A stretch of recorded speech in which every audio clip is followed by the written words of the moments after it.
Hello, ladies and gentlemen, and welcome again to Syriana Analysis. I'm your host, Kirak Almasian. Today, I'm joined by a special guest, Mr. Harpal Brar. He is an Indian politician, writer, and the founder and former chairman of the Communist Party of the Great Britain.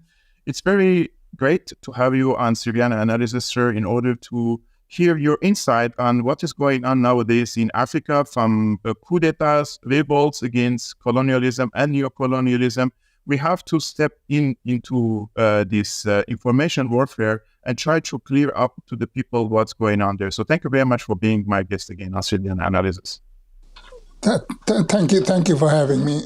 It's a great honor to be on your channel. The honor is mine. The honor is mine, sir. Actually, in 2011, a NATO-led invasion removed Libya's leader Gaddafi from power and murdered him in the most heinous way. That was a day that touched me a lot in 2011. This was 12 years ago. A few years after the invasion of Libya, we learned, thanks to WikiLeaks, that one of the main reasons for the destruction of Libya by NATO was to stop Gaddafi's proposed plan to establish a unified currency for Africa backed by gold or based on gold. Now, after 12 years of this incident, military coups happening in the Sahel region in Africa, and the leaders of the military juntas are quoting economic independence from neo-colonialism. How much these coups were inspired, in your opinion, by Gaddafi's dream to unify the African countries economically? And what is the difference between colonialism and neo-colonialism, for starters? Well, Libya had done a lot of things which, in the eyes of imperialism, were outrageous. They could not be tolerated. You mentioned one thing, that he wanted to establish a currency which would free itself from the domination of the dollar. He'd done a number of other things. He started giving a lot of help to African countries, including in the field of telecommunication. He'd used the Libyan state's considerable oil resources and wealth for the benefit of the Libyan people. I mean, an average Libyan had his own house, a telephone, a car. If they wanted to study and the education facilities in a particular subject were not available in Libya, they were sent abroad at the expense of the state.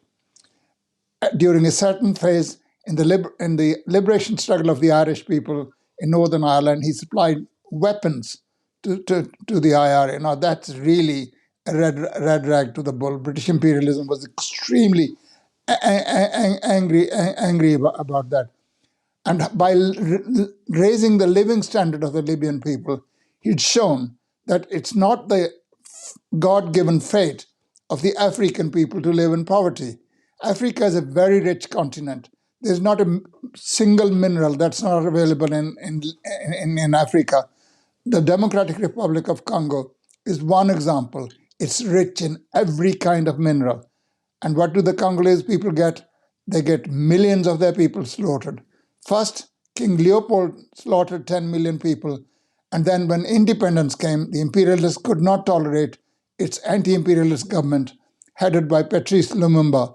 So they had him murdered, and they appointed their stooge Mobutu and looted the country. And of course, Mobutu got his cut, a few billion dollars. And Libya was really a shining example of what African countries should be doing and what they should be doing to each other to help each other. So Libya was in the crosshairs of imperialism, and they've been targeting. So they murdered Gaddafi, and as you quite rightly said, in the most heinous way. This is their example of rules-based international order. This is their example of what they will call democracy and freedom. Now, no country can have a government if it's not approved by Anglo-American imperialism. And that's why, because they target so many countries through economic sanctions, weaponizing trade and everything, that most people are getting fed up. Increasingly, the number of countries who don't want to keep their national reserves in American-denominated assets is eventually going to hurt the dollar domination. They're digging their own grave because they made so many enemies. You know, imperialism, as Chairman Mao used to say, is like a fire brigade in a town where fires are breaking out everywhere. It goes from one end of the town to quench a fire, and another one breaks out in another part. That's what imperialism is facing. And the people of the world, if they understand that, and they're increasingly beginning to understand, then in those circumstances, imperialism does not stand a chance. It may have all the weaponry, but in the final analysis, it's not weapons that decide the outcome of the struggle and the outcome of the war.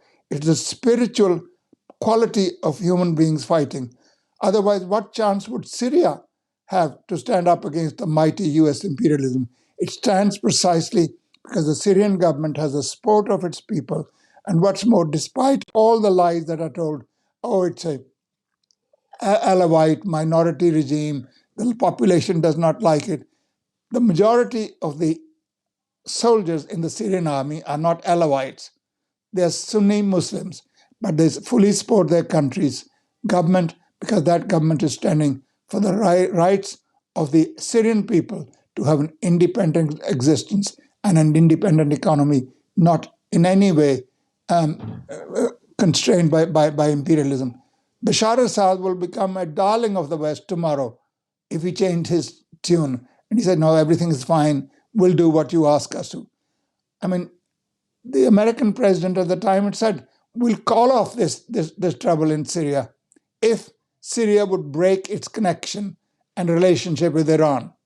And to the credit of the Syrian government, and it's for a long time, not just Bashar al-Assad, Hafez al-Assad also cultivated a close relationship with Iran because the Syria-Iran axis is the bedrock of the independence movement in the Middle East. And this is something that needs to be supported. So once they had overthrown the Syrian regime, they got the worst of everything. There's a huge rush of migration. Libya. There is a huge rush of migration from various countries through Libya because Libya hasn't got a state anymore. It's actually a broken country. It's a failed state. Failed not of its own accord, failed because of the efforts of imperialism. So hundreds of thousands of people are making for the West. And this is causing problems because in the European countries, as you know about Germany, there is an anti-immigrant feeling. On the one hand, they need the foreign labor. On the other hand, there are right-wing elements in their countries who rail against immigrants. And in order to pacify them, they're constantly conducting anti-immigration propaganda. So it's causing problems at a certain level. And also, of course, having seen what happens to Libya, other countries have learned they must not go down the road as Gaddafi misguidedly did, disarm itself. They gave up their nuclear program. They fell for the lies and promises of imperialism. And as soon as imperialism felt safe, they attacked them. Iraq did exactly the same. And that's precisely why a small country of 22 million people, like the Democratic People's Republic of Korea, says, we are never going to disarm ourselves.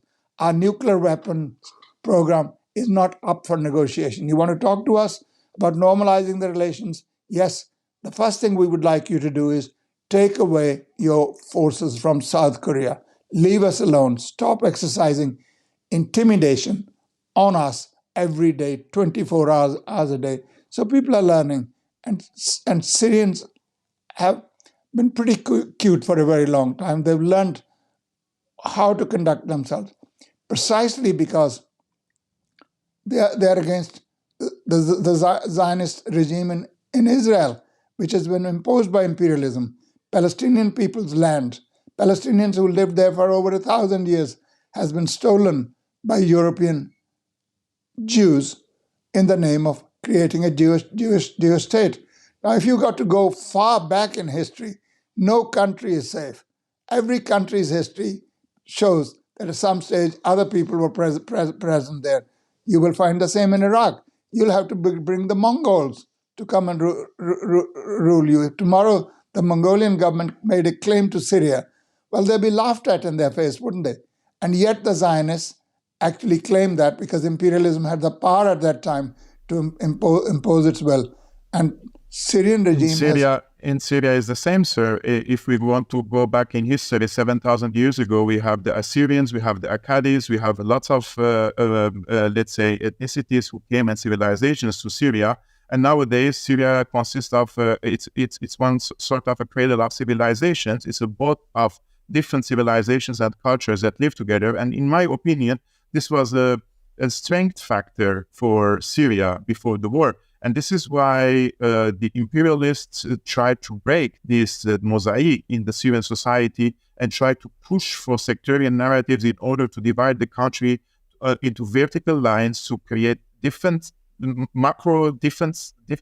sectarian states, so that also Israel can thrive as only the state only for the Jews. If your neighboring countries are states based on Druze country, Kurdish country, and you have an Alawite country, what makes it Israel not to be a country only for the Jews? And this is something that I also argue on and in different panels, that you get called anti-Semite about these cases, unfortunately, if you say so. But if we go to the African case, the coup leaders nowadays, they say they want for Africa to be relevant on the grand chessboard, geopolitical chessboard. And hence they are pursuing good relations with China and Russia. In your opinion, are Moscow and Beijing trustworthy partners, or are they another colonizer wearing the costume of the liberator? And I want to be very honest with you. The current Russia is not the Soviet Union. The current Russia, for example, they have a mercenary group called Wagner, and the Wagners are in Africa. Can we really trust a mercenary group to pursue the interests of the Africans? I take the last part of your statement first, and then I go back to the other question. Wagner Group is not a private group. It's created by the Russian intelligence. It was created in order to actually have some influence in parts of Africa where they could help slightly progressive governments, but with deniable plausibility that it had nothing to do. It was just a private army being hired by others. And there's nothing Wagner can do which actually is not approved by the Russian state. So I wouldn't call it a private group. The stories that you read from the scandalous newspapers like the Daily Mail or something, to the so-called responsible newspaper like the Financial Times and the Liberal Guardian, which basically is a fascistic newspaper, they're just rubbish. You don't, whatever they say, in 999 cases out of 1,000, if you assume the opposite, you will be right. You don't have to have much political knowledge. Just assume that what they're saying is just the opposite of truth. Truth is something that kills them. Truth is their biggest enemy. And truth is our best friend. Because we stand for truth, because we stand for justice, our struggle is just, and we wage it not with lies, but backed by truth. That is why we are, in the final analysis, invincible. And of course, are China and Russia reliable? In my view, they are reliable because they have no imperialist interest to dominate these countries. Of course, they want to have trade. Of course, they want to have good relations with. But if you look at China, what has China taken out of Africa? They have built hospitals, universities, sports stadiums, cricket stadiums, schools, educational institutions. They've helped them develop their industries. They're not bringing capital there so they can extract the maximum of profit and take it to their own country for the benefit of their own people. I'm not saying the Chinese are a charitable institution. They're not. They're like any other country. They have to make sure that they can actually conduct their affairs in a way which does not bankrupt them. And the Russians are exactly the same. Russians have a very long history of being in Africa, except that they were in the form of Soviet Union, which is, of course, a different kettle of fish. But capitalist Russia, basically after the collapse of the Soviet Union in 1991, had given up on Africa. They had actually vacated the field, and the field was left open to US imperialism. Only recently they have begun to re-engage, and their re-engagement for Africa is good. They're not behind any of the coups d'etat in these countries. But these coups are taking place not because the people of these countries think military is a better thing than a civilian government. It is because their civilian governments were so thoroughly corrupt and were such minions and flunkies of imperialism that they were allowing imperialism to loot their countries. The military people, basically motivated by nationalist feelings of honor and trying to safeguard the interests of their countries, have come to power. These young leaders, like the leader of Burkina Faso and Mali, they are not liked by imperialism. But are they the only military governments? There are plenty of military governments that I can give you the examples of. They're on very friendly terms with imperialism. Military or civilian government is not the enemy of imperialism. It's the policy they pursue. As in any war, you must look at the policy by the two contending parties. War is nothing but a continuation of policy that preceded the war, and it is a policy that the achievement of which the contending parties are struggling for. So I think Russia and China are good news because at the very least they are blocked to imperialism. Imperialism cannot run amok as it would if these countries were not here. And the only way to find out is a very sad way, that these countries disappear from the scene, and then you'll see how haughty the imperialists were. Imperialism has tried to reconquer, confining ourselves to the Middle East. The Middle East, precisely because the Soviet Union had disappeared, because the obstacle to their expansion had gone. Now you ask the question of what's the difference between colonialism and neocolonialism. Colonialism is where they come and directly rule over you. Of course, they try every method to rule over. I'm reminded of the fact India was not conquered by the British. India was conquered by the Indians for the British. I mean, they rule best where they can rule through other people. When the British came, no way could the British actually conquer India. Indian strength was strong. India and China at that time accounted for 40% of the global GDP. India was very advanced in trade and manufacture. But what happened was, because of the feudal structure, my struggle against you was more important to me, and your struggle against me was more important to you than our joint struggle against the people who are trying to conquer us. That's how Middle East has been actually subdued for the last over 100 years. And people have to understand that. And Israel serves not only the purpose for bringing Zionists there, but actually it's what they call, for the moment at least, an unsinkable aircraft carrier. It's very cheap. Israel is funded to the extent of $4 billion a year and probably another 4 or 5 billion in military aid and all the rest of it. But it's cheap. If you know, when imperialism puts boots on the ground, it waged a war in Iraq which cost over $2 trillion. It waged a war in Afghanistan which cost another $2 trillion. And it bankrupts, of course, the treasury. It's the American people who lose, but the American corporations, oil, armament, finance, they make money. Because a nation's wealth under capitalism is the wealth of the bourgeoisie. It's not the wealth of the people.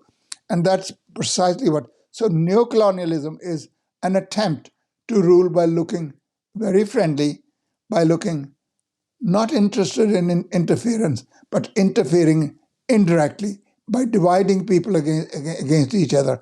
And that's what they've done. In Middle East, could the Zionist state ever feel as safe as it feels now if, for example, the Egyptians were fighting against that state in earnest? Zionism is not strong. The tragedy of Israel, if you like, is Jews, who were the most progressive people in the world. They were so prominent in the Bolshevik Revolution that the Nazis said it was a Zionist Bolshevik plot, and they basically said that the Jews were responsible for the Bolshevik Revolution. I don't think they were, but the thing is, Jews were very progressive. And the tragedy is that Zionists, with the help of imperialism, have been able to Zionize Judaism.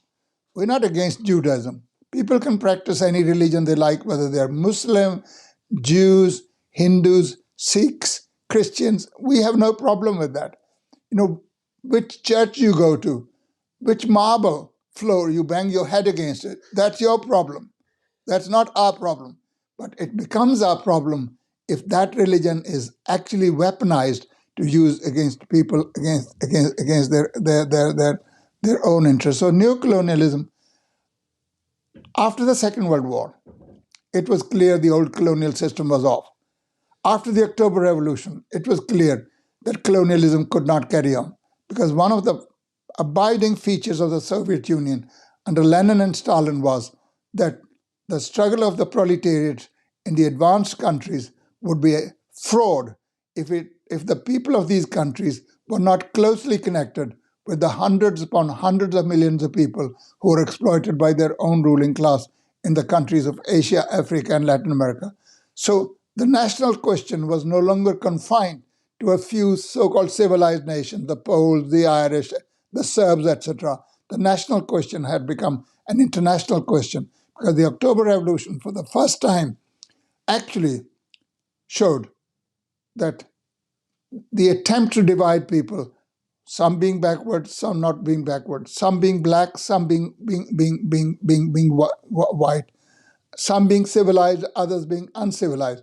And the October Revolution actually put an end to that rubbish and nonsensical talk. So people began to assert themselves, especially after the Second World War, when the victories of Red Army in the Second World War, which basically single-handedly defeated the mightiest military machine known to the world up to that time, German imperialism and German fascism, they defeated them. It had come with a tremendous amount of prestige. It was demanding freedom of the colonies. And funnily enough, so did America, because unless these colonies in the Middle East and elsewhere were freed from the clutches of Anglo-French imperialism, American imperialism could not hope to get its mitts on them. So there was a pressure both from the Soviet Union and the United States for independence of these countries. So these countries achieved independence. They got a flag, they got a constitution, but not every country was in a position to exercise economic independence, because all this independence, the flag means nothing if people cannot put food on the table, if they cannot send their kids to school, if they cannot have treatment for diseases they suffer from. And so the colonialists tried their own methods of doing, and that's what they're doing. So since we were speaking about fascism and exploitation of Africa, colonialism, neocolonialism, how do you explain the irony of populist right-wing groups in Germany, Italy, and France calling for non-intervention in Africa and the end of French business and financial monopoly in terms of printing, for example, the currency franc to 40 African countries, whereas the so-called, let's say, liberal and left-wing groups in these countries are just on the opposite side? Well, as far as the liberal and left-wing groups are concerned, basically they are neither liberal nor left-wing groups. In terms of their policies would not, for example, taking Germany as an example, would not be very different from the alternative for Germany. But to the extent that the right-wingers make the correct noises, like we should not be interfering in foreign wars, Ukraine's war is not our war, we should look after our own people, we have absolutely nothing against it. But always remembering that people of right-wing orientation, fascists who are populists, they use this populism to get power. But once they come to power, it's not that they're going to look after the people. It's not that they won't wage any wars. They would. But for the moment, to the extent that they're weakening the establishment, if they're weakening Schultz in your country and the Social Democrats and the so-called Greens, who actually cannot allow you to drink from a plastic bottle, but are happy to throw bombs everywhere. This is their green. They've been doing that ever since the war against Yugoslavia. You're too young to remember. You remember Joschka Fischer? I do remember him from the stories that I heard in Germany, but not Yeah, personally. he was the foreign minister in the Yes. coalition between the Social Democrats and the Greens at the time. And, he was very happy to go around and bomb various towns in Yugoslavia. Germans were, of course, in the van. They were in the leadership of the breakup of Yugoslavia, and the Greens were very happy to go along with it. So, as far as the right wingers are concerned, at the moment, I find myself in agreement with the right wingers, not because I approve of their ideology, but anything that causes contradictions in the camp of the main enemy, that is Anglo-American imperialism and the neo-Nazi NATO alliance, is a good thing in my view. I totally agree with you. You may disagree with that. No, I totally agree with you. I live in Germany, and I will be very honest with you. I have friends from the Linke Party, which is the left, and the far left, and some of them are on a geopolitical stand of point of view. They truly understand geopolitics, and they know how to counter the hegemony of the US, whether it's in Germany or through the gate of Ukraine. And also have friends from the AfD. And when you sit with them, their literature, when it comes to the foreign policy, it seems like it is serving in the same direction of weakening the US empire or the NATO-led coalition here in Europe. And this is, in my opinion, a positive development in the greater context of weakening the empire, the US empire. And that is why you can see in Germany, for example, the Agency for the Protection of the Constitution, which is the foreign intelligence agency in Germany. They are trying to ban the AfD from political life, because at the moment in Germany, the only tangible opposition to the current system in Germany is coming from the far right. Unfortunately, I'm saying the far left or the left-wing party is they're scoring 4.5 to 5% only in the elections. And the other so-called left parties, like you mentioned, the Greens, in my opinion, if I want to give a prize, an award for the most hypocritical political party, not only in Germany but Europe, they would be the Greens. They run for the elections on big slogans like non-interference in the domestic affairs of other countries, no bombing of foreign countries, and not to send weapons to foreign countries. And they violated the three main pillars of their foreign policy programs just right after they came to power. They come after you for using so much plastic, and then they send billions, and I'm serious, they're sending billions to Ukraine, and also they're sending tens of millions to the Al-Qaeda-held Idlib in Syria, without any clear mechanism of how this money is being spent. And they stand here in front of the microphone with a straight face, and they say, we are supporting the last bastion for democracy in Syria. And if any of these politicians in the Greens, if they walk and go to Idlib, they would be either decapitated, or they will be assaulted, or they will be raped if they are women. And especially if they are from the LGBT community or they are homosexuals, they are literally sending money to a place where the rulers of this place, they have 180-degree opposite views of them, and they're claiming to their people that they are pro-democracy and they are pro-environment, etc. But the people, you can fool the people for a few weeks or few months, but then the truth comes to the surface, and people start to see you cannot hide the sunshine forever. At the end of the day, the sun will shine, whether you like it or not.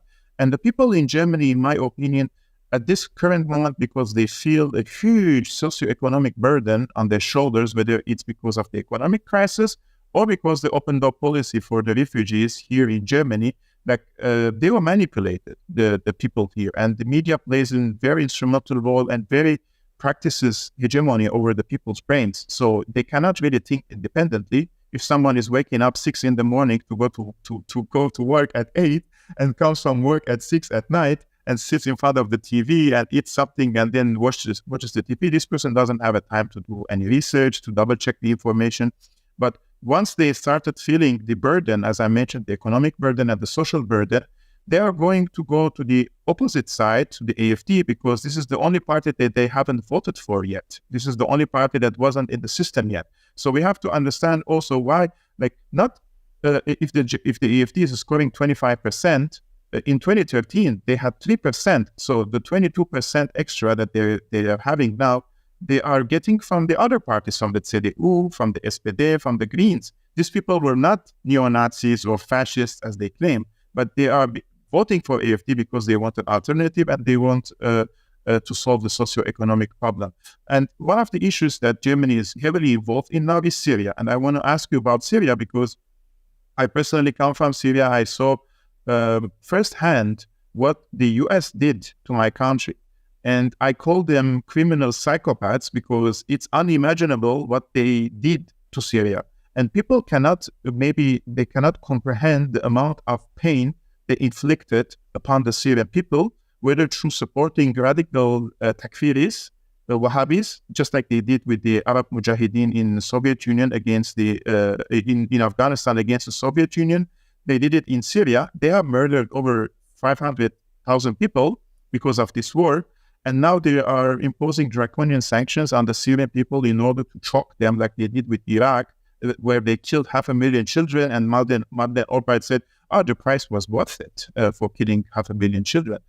Only psychopaths, in my opinion, can say something like this. And unfortunately, that the US is the absolute empire nowadays, a superpower, that everybody has to do calculations, because now the US has occupation forces in Syria. They are occupying our oil fields. They are occupying our wheat fields.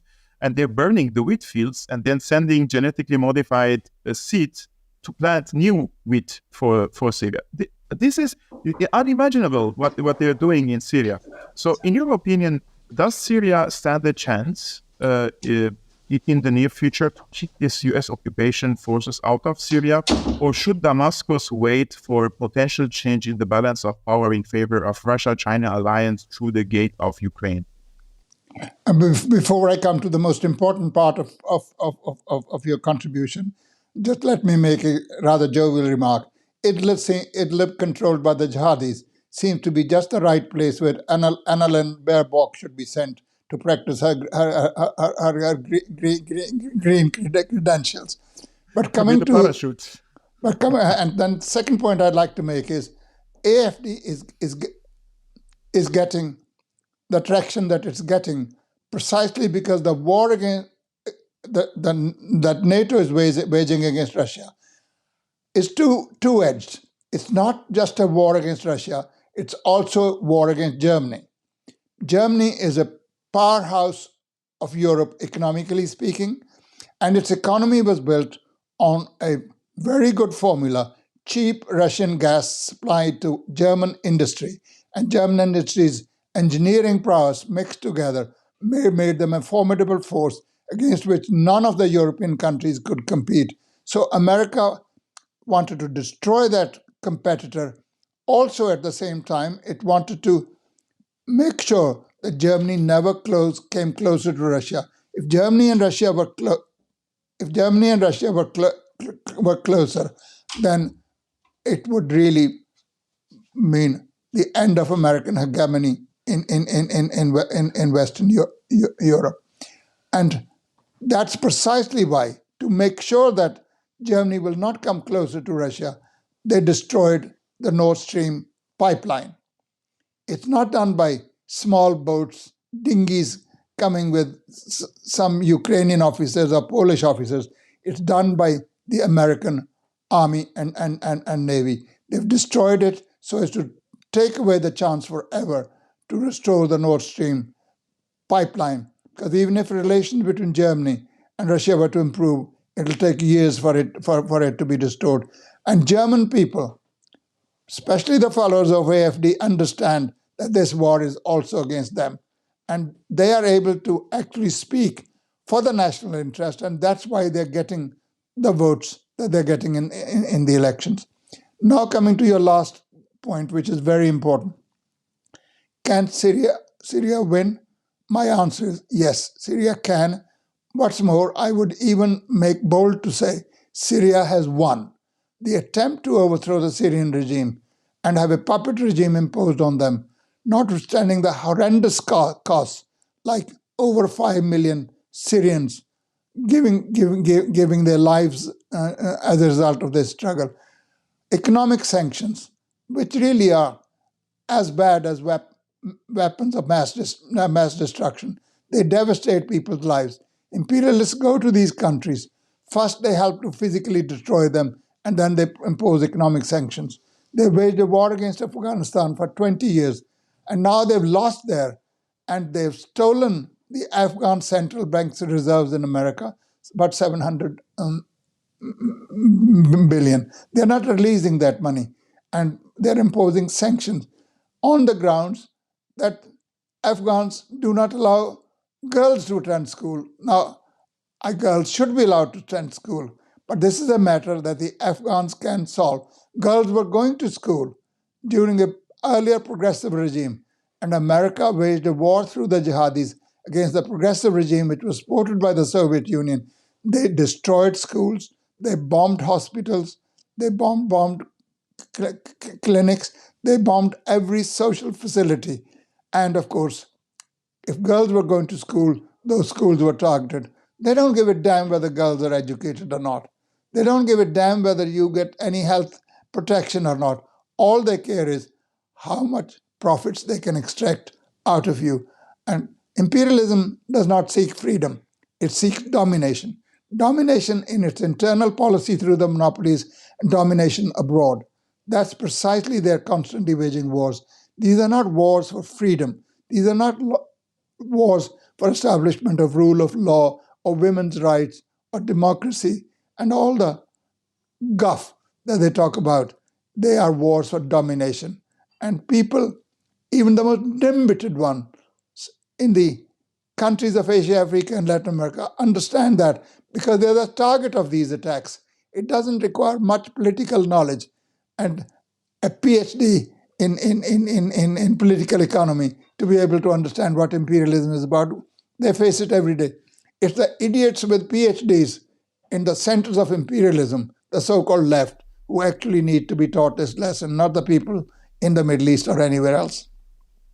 Actually, one of these so-called academics and professors was my own supervisor during my master's degree in political science. And I do truly believe that many professors also in the Middle East, their brains are so colonized by the books that they have. Their knowledge is only based on the books that they have consumed from the Western literature, and they're completely detached from the people on the ground. They don't have any direct communication with the people. They don't understand their needs and their sufferings, and they are pursuing ideological approach toward different geopolitical conflicts, such as in Syria, and all this enthusiasm to overthrow the government in Syria because it was autocratic, and these people are from the liberal side of the professors. So they pushed for this regime change war on an academic level, and we have seen the results on the ground was carrying the fight against Assad. Assad he did millions of mistakes, but he wasn't punished because of his mistakes. He was punished because of the mistakes that he hasn't committed. And those are basically on a foreign policy level. So they pushed for this agenda in Syria, unfortunately, and we have now half the country is destroyed, 90% of the people below the poverty line. And there are sanctions shocking the people, and the food and the energy baskets are occupied by the United States. So yes, imperialism has wrecked apart Syria and inflicted so much pain on the Syrian people. And the hope for me is that the allies of Syria can overcome this struggle of power with the United States, and also can be able to support Syria financially and in the reconstruction process, because the entire international monetary system and financial system is still based on the dollar. And once the United States imposes sanctions on Syria or any other country, other countries will just follow these sanctions. But if the monetary system is changed, then the sanctions will be worthless.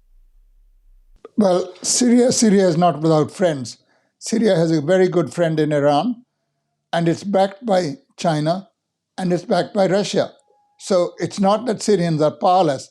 And Syria has a very loyal army, which has given proof of its fighting capacity. It has not buckled under pressure and that imperialism has exercised through its murderous gangs, the jihadis, and of course various intelligence agencies, and they provide them with intelligence and targeting and all the rest of it. And Syria has survived precisely because mainly it relies on its own ability, but it has got good friends. Having good friends is very important. The art of politics is to increase the circle of your friends and diminish the circle of your enemies. Syria has cultivated itself in such a way that even the camel jockeys in Saudi Arabia feel obliged to invite Bashar al-Assad to go and meet them. Can you imagine that? You think that pleased American imperialism? Or that the UAE was the first place in the Middle East to start having some rapprochement with Syria. And they say Syria has been returned to the Arab family. Syria had never left the Arab family. It's the others who left the Arab family. Syria was fighting for the interests of Arab people. Syria's fight was not just its own fight, it was its fight for the honor, dignity, sovereignty, independence, and economic well-being of the people of the Middle East. I totally agree with you, sir. And I would like to end up this conversation with you in Arabic. We say, even if we discuss till tomorrow, I would never get bored discussing with you about these things. I truly look up to you in your geopolitical understanding. And I would like also to invite the people to follow your other podcasts and other interviews. And I will post some of them in the description below so that they also get your insight and opinion on other geopolitical issues. But till then, Mr. Harpal Brar, thank you very much for joining me on Syrian Analysis. It was my pleasure and honor to be. It's been a pleasure talking to you. Thank you so much for sparing the time to interview me. And thank you very much for dedicating your valuable time to the audience of Syrian Analysis. I'm sure they appreciate your insight and we have learned a lot from you. Thank you so much. Thank you.